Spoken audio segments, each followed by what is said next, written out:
30 filles et femmes issues d'associations et de groupements féminins de la région des Savanes participent les 16 et 17 mars 2026 à Dapan à un atelier de formation sur les violences basées sur le genre, les violences sexuelles et les droits et la santé sexuelle et reproductive. Initié par le groupe de réflexion et d'action femmes, démocratie et développement, GF2D, avec l'appui financier d'Equipop, cette activité s'inscrit dans le cadre du projet visant à impliquer les femmes et les jeunes filles dans la prévention des violences, conflits et la consolidation de la paix dans la région des Savanes. Les autorités locales, dont le préfet de Thônes et le maire de la commune de Thônes 1, ont salué cette initiative qui contribue à renforcer la résilience et l'engagement des femmes dans la promotion des droits humains et la lutte contre les violences dans la région des Savanes. De notre quotidien, mais que devons-nous faire?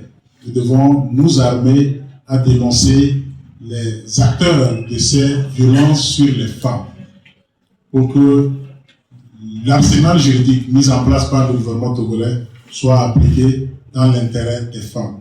Il est bien vrai, nous ne cesserons jamais de le dire, que les présenteurs traditionnels font que parfois les femmes encaissent dans la douleur ces genres d'actions exercées sur elles et contre elles.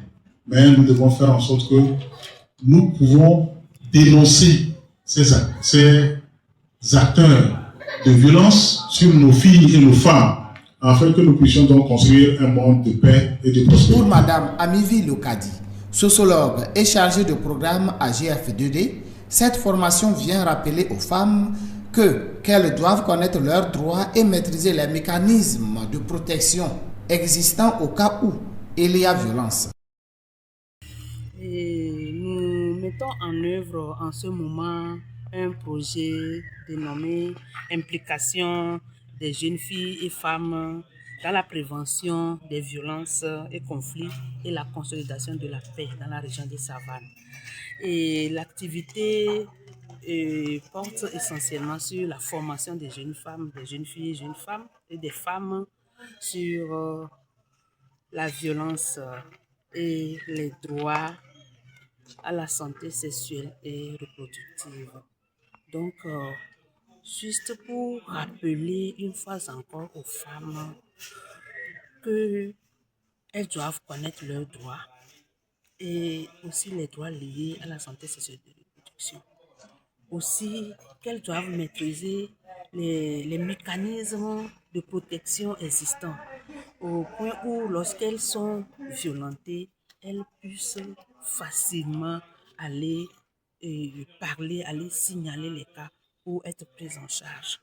Donc, il est vrai que nous faisons toujours de ces formations sur les droits sexuels et reproductifs et sur les mécanismes de prise en charge ou de prévention des violences.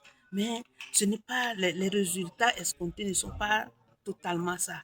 Et donc, le partenaire Equipop étant vraiment un partenaire qui prône l'égalité entre les femmes et les hommes et beaucoup plus centré sur les femmes. Rappelons pour terminer que pendant 2 jours, les participants renforcent leurs connaissances sur les droits humains, les mécanismes de prévention et de prise en charge des survivantes de VBG, ainsi que sur les droits à la santé sexuelle et reproductive.